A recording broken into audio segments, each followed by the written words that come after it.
কথার কারণেই হৃদয়ে রক্তপাত ঘটে, কথার আঘাতে রুহুসহ কেঁপে ওঠে। কথার আঘাত পেলেই ভালোবাসা তার গতিপথ বদলায়, কথাতেই মানুষের মৃত্যু ঘটে। আসসালামু আলাইকুম, আমি রিমা, যশোর থেকে বলছি। বাংলাদেশি ব্লগার মাম রিমা চ্যানেলে আপনাদের সবাইকে ওয়েলকাম। কাছে কিংবা দূরে যে যেখান থেকে ব্লগটি দেখছেন, আশা করছি আল্লাহর রহমতে সবাই সুস্থ ও নিরাপদ আছেন। আলহামদুলিল্লাহ, আমরাও ভালো আছি। ঈদ তো চলেই এলো, আর বেশি দিন বাকি নেই। তো সব গৃহিণীরা কিন্তু যে যার সংসারের ঈদের প্রস্তুতিমূলক কাজগুলো শুরু করে দিয়েছে, আর আমিও কিন্তু তার ব্যতিক্রম নই। আজকে সকালে ভর্তা ভাত খেয়ে মোটামুটি গায়ে জোর বানিয়ে কোমর বেঁধে আমি কাজে লেগেছি। তো কী কী কাজ করেছি একটু একটু করে ক্যাপচার করে রেখেছিলাম আপনাদের সাথে শেয়ার করার জন্য। আশা করছি সম্পূর্ণ ভিডিওটা জুড়ে যদি আমার সঙ্গেই থাকেন তাহলে আপনাদের কাছেও ভালো লাগবে। তো ডাউল ভর্তা করেছি, কুমড়ো ভর্তা আর আলু ভর্তা, গরম গরম ভাত, এটাই ছিল আজকে সকালে আমাদের খাবার। এমনিতেই তো ভর্তা হলে আর কোনো কিছু লাগে না, সেখানে আজকে একসঙ্গে ৩ রকমের ভর্তা করেছি। তো এতটা তৃপ্তি করে সকালের খাবারটা সবাই মিলে খেয়েছি। আর রুটি পরোটা কিন্তু খুব কম খাওয়া হয়, মাঝে মধ্যে মাসে ২ থেকে ৩ বার রুটি পরোটা আমার বাড়ি বেড়াতে আসে।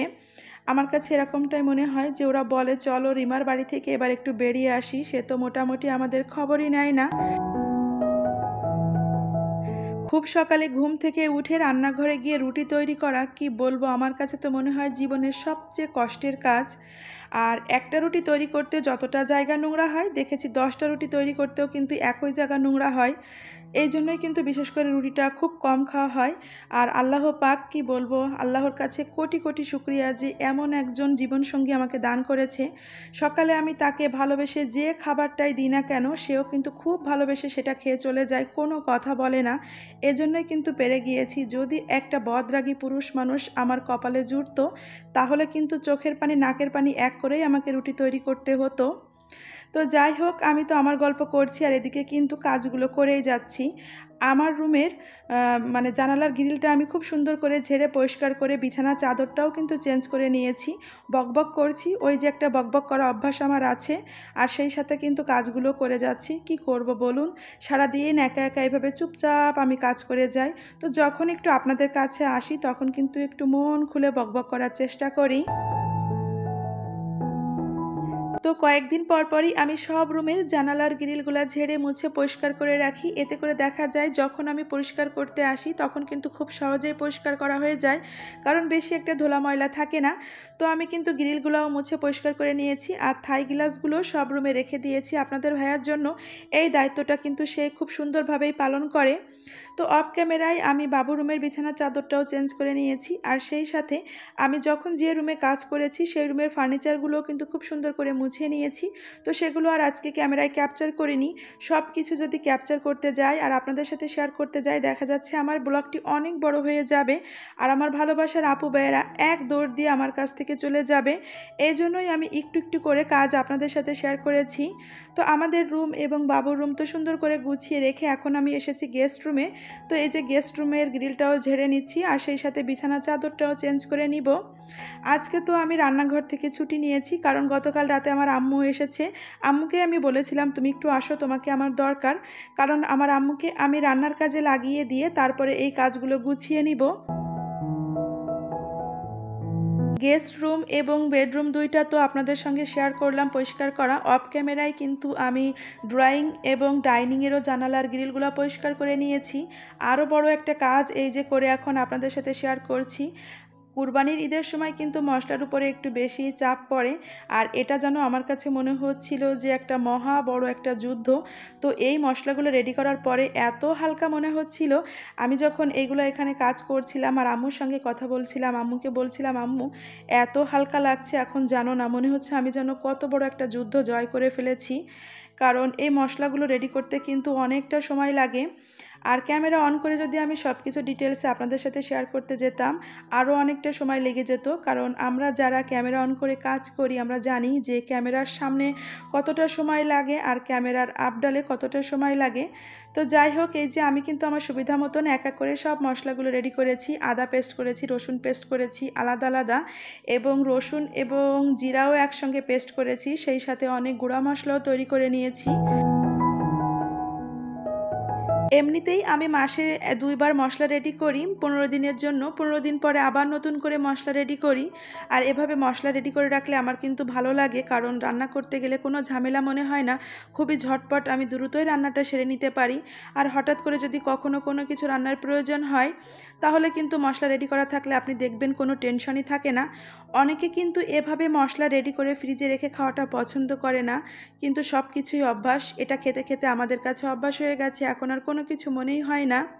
তো আমি যখন এভাবে সব কিছু গুছিয়ে নিচ্ছিলাম, তো আমার আম্মু পাশে দাঁড়িয়ে বলছে, তোমাদের মাথায় যে এখন কত বুদ্ধি হয়েছে, তোমরা যে সব কাজগুলো কত সহজে গুছিয়ে রাখো। আর আমাদের সময় সেই অল্প একটু বয়সে শ্বশুরবাড়ি এসেছি, আর সেই থেকে শিলপাটায় বেটে বেটে মশলা তৈরি করে রান্না করে তোমাদেরকে খাইয়ে বড় করেছি। তো আমি একটু আম্মুকে মজা করে বলছিলাম, তোমরা কি হরলিক্স খেয়েছো, কমপ্লান খেয়েছো, তোমাদের মাথায় বুদ্ধি হবে। যদি তোমরা এগুলো খেতে তাহলে তোমাদের মাথায় বুদ্ধি হতো, আর আমাদের মতন এভাবে কাজ করতে পারতে। তো আম্মু বলছে, অত বুদ্ধির দরকার নেই, যা বুদ্ধি আছে এতেই আলহামদুলিল্লাহ। তোমাদেরকে আল্লাহ তাআলা আরও বুদ্ধি দিক এবং তোমরা আরও সহজে কাজগুলো গুছিয়ে নেওয়ার চেষ্টা করো। তো আম্মু এই বলে আবার রান্নাঘরে গিয়েছে, কারণ সে তো রান্না করছে। আর আমি এই যে এক এক করে কিন্তু সব কিছু গুছিয়ে নিয়েছি, একটু ফাঁকিবাজিভাবেই আপনাদের সাথে শেয়ার করেছি। আসলে ডিটেলসে শেয়ার করতে গেলে কিন্তু আপনারা কেউ থাকতেন না, আর আমার ক্যামেরাটা এত গরম হয়ে যেত, কারণ এই কাজগুলো আমি যতটা সহজে আপনাদের সাথে শেয়ার করেছি অতটা কিন্তু সহজ ছিল না। আমরা যারা গৃহিণী স্বামীর সংসারে আছি, আমরা জানি প্রত্যেকটা কাজের পিছনে কতটা পরিশ্রম এবং সময় দিতে হয়। তো একটু একটু করে কিন্তু আপনাদের সাথে শেয়ার করলাম। এর মধ্যে অনেকটা সময় কেটে গেছে, দুপুরের গোসলও সেরে নিয়েছি, নামাজ কালামও আদায় করে নিয়েছি। আর আমার আম্মু যা রান্না করেছে এখন একটু এক ঝলক আপনাদের সাথে শেয়ার করছি। রান্নার সময় তো আর ক্যামেরাটা অন করা আমার পক্ষে সম্ভব হয়নি। তো এখানে ছোট মাছ দিয়ে উস্তে দিয়ে কাঁঠালের বিচি দিয়ে চচ্চড়ি করেছি। এই রান্নাটা যে এত মজা হয়েছিল। এমনিতেই মায়ের হাতে রান্না কিন্তু সবসময় সবার কাছেই ভালো লাগে, সব মায়ের হাতেরই। আর এই যে দেখুন গরুর গোশতের কালারটা, আমি আম্মুকে বলছি, আম্মু এত দারুণ কালার এসেছে। আর যেহেতু খাওয়ার পরেই ভয়েস দিচ্ছি, মাশাল্লাহ খেতে যে এত মজা লেগেছিল। আর সেই সাথে মাছের ডিমও ভাজি করেছে। তো যাই হোক, দুপুরের খাওয়া দাওয়া শেষ করেছি, অনেকটা সময় হয়ে গেছে। এখন যে অংশটুকু আপনারা দেখতে পাচ্ছেন এটা হচ্ছে সন্ধ্যার পরে। সন্ধ্যার নামাজ কালাম শেষ করে আমি একটু কলার বড়া পিঠা তৈরি করছি। আমার বাড়িতে পাকা কলা রয়েছে, আর বড়ার পিঠা হবে না সেটা কি করে হয়, তাহলে তো কলাকে অসম্মান করা হবে। আর এটা ছিল কিন্তু শুক্রবারের ব্লগ। তো শুক্রবারের সারা দিনটা আপনাদের ভাইয়া বাড়িতে ছিল, সেও ছাদে প্রচুর পরিমাণে কাজ করেছে। আর সন্ধ্যার পরে আমাকে এসে বলছে, তোমার কি মিজাজটা একটু ভালো আছে? আমি বলছি, কেন? বলছে, সারাদিন যে পরিমাণে পরিশ্রম করেছো, যদি তোমার মন মেজাজ ভালো থাকে তাহলে কি আমাকে একটু পাকা কলার পিঠা তৈরি করে দেওয়া যায়? তো আমিও তাকে আর কি মেরে বলছি, এই আদেশ তো অমান্য করা যাবে না জাহাপনা, আপনার আদেশ তো আমাকে মানতেই হবে।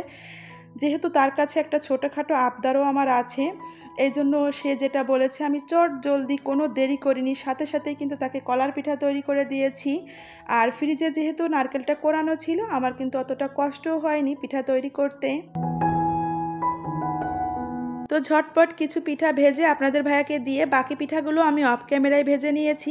আর এখন যে অংশটুকু আপনারা দেখতে পাচ্ছেন এটা আমি কয়েকদিন আগেই ক্যাপচার করে রেখেছিলাম, সময় এবং সুযোগের অভাবে আপনাদের সাথে শেয়ার করা হয়নি। তো সারা বছরের জন্য আমি যেভাবে লিচুটা ফ্রোজেন করে রাখি সেটা একটু আপনাদের সাথে শেয়ার করছি।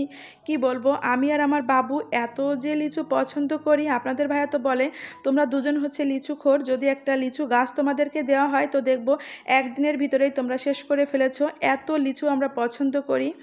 তো যাই হোক, সারা বছর যেন লিচুর স্বাদটা পাই, এজন্য কিন্তু আমি বেশ অনেক করেই লিচু ফ্রোজেন করে রাখি। আর এবছর একটু বেশি করেই রেখেছি, কারণ এবছর তো আমি একটা নতুন ডিপ ফ্রিজ নিয়েছি। মানুষ ডিপ ফ্রিজ কেনে মাছ মাংস রাখার জন্য, আর আমি কাঁঠালের এঁচড়, কাঁচা আম, পাকা আম, লিচু রাখার জন্য ডিপ ফ্রিজ কিনেছি। যাই হোক, সত্যি কথাটাই বলে দিয়েছি। তো আমি প্রত্যেকটা লিচুতে 1 ইঞ্চি করে ডাটা রেখেছি, তারপরে পানিতে ধুয়ে 1 ঘন্টার জন্য রেখে দিয়েছিলাম। তো খুব সুন্দরভাবে পানি শুকিয়ে যাওয়ার পরে পেপারের উপরে রেখে, তো দেখলেন আপনারা যেভাবে ভাঁজ করে আমি শপিং ব্যাগের ভিতরে করে রেখেছি। আর কিছু লিচু আমি এই যে প্লাস্টিকের কৌটায় করে রাখছি, নিচে একটু টিস্যু বিছিয়ে দিয়েছি। তো লিচু রাখার পরে উপর থেকে আবার টিস্যু দিয়ে দিব। তো এভাবে লিচু রাখলে কিন্তু আমার কাছে তো 100%-এর মধ্যে 80% স্বাদ অটুট থাকে, 20% একটু হেরফের হয়, কারণ গাছ থেকে পেড়ে আনা টাটকা লিচু আর আর ফ্রোজেন করা লিচু একটু তো পার্থক্য থাকবে, তবে অতটা কিন্তু স্বাদের কোনো পরিবর্তন হয় না। এবছর বাজারে যখন পাকা লিচু উঠেছে আমি কিন্তু তখনই শেষ করেছি, গত বছরে যা রেখেছিলাম। মানে অনেক ভালো ছিল কিন্তু স্বাদটা। আর একটু বেশি লিচু পছন্দ করি, তো এজন্য আমার কাছে একটু বেশি হয়তো ভালো লাগতে পারে। তো যাই হোক, আমি কিন্তু সবগুলো গুছিয়ে এখন এই যে ফ্রিজে রাখছি আর আপনাদের কাছ থেকেও এখান থেকে বিদায় নিব। ওভারঅল আমার আজকের ভিডিওটি আপনাদের কাছে কেমন লেগেছে একটা ছোট্ট কমেন্টসের মাধ্যমে জানাবেন। আর ভালো লেগে থাকলে প্লিজ একটা লাইক অবশ্যই দিয়ে যাবেন। আপনি যদি আজকে প্রথম আমার চ্যানেলটি ভিজিট করে থাকেন, পরবর্তীতে যদি এরকম আরও অনেক ভিডিও পেতে চান, তাহলে আমার ছোট্ট পরিবারের সঙ্গে থেকে যাবেন।